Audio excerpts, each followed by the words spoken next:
en Ukraine, qui n'est bonne ni pour l'Ukraine, ni pour la Russie, ni pour la sécurité du continent européen.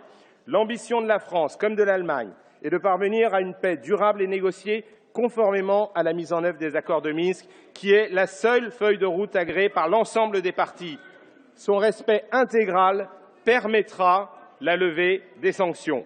Quelle doit être notre ambition, commune d'ailleurs, en ce qui concerne les relations avec la Russie? C'est de rétablir les conditions qui permettront à la Russie de redevenir, pour l'Union européenne, le partenaire politique, économique, industriel et commercial de premier plan qu'elle doit être. La géographie, l'histoire, les échanges culturels et humains, tout milite en faveur d'une Russie partenaire de l'Europe. C'est la raison pour laquelle le gouvernement français est résolu à maintenir le dialogue avec la Russie dans tous les domaines, et en particulier ceux qui mettent en jeu la sécurité internationale, qu'il s'agisse de la Syrie, de l'Iran et de la lutte contre la prolifération, de la situation au Proche-Orient, de la lutte contre le terrorisme. Mesdames et Messieurs les députés, fermeté, cohérence, responsabilité, tels sont les principes qui ont guidé et qui continuent de guider l'action du gouvernement sur ce dossier. Oui, nous souhaitons la levée des sanctions en lien avec le règlement de la crise dans le Donbass. Oui, si les accords de Minsk sont respectés, les sanctions seront levées.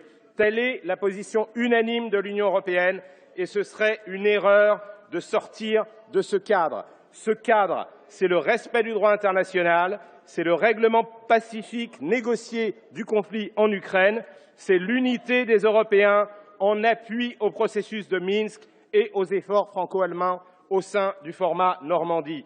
La France et les 27 autres États membres doivent et peuvent parvenir à ce règlement, mais nous n'y arriverons qu'ensemble, avec l'Allemagne et avec tous nos partenaires européens. Cette unité de l'Union européenne, nous devons la préserver dans les discussions à venir sur l'avenir du régime des sanctions. C'est le sens et l'intérêt bien compris de la France et de l'Europe. Pour toutes ces raisons, et parce qu'il est au contraire absolument nécessaire maintenant de donner l'appui le plus fort aux négociations de paix et au rôle que joue notre diplomatie avec l'Allemagne au sein du format Normandie, je vous appelle à ne pas adopter la proposition de résolution qui vous est soumise aujourd'hui et qui risquerait de réduire les chances de règlement sur ce dossier. Je vous remercie.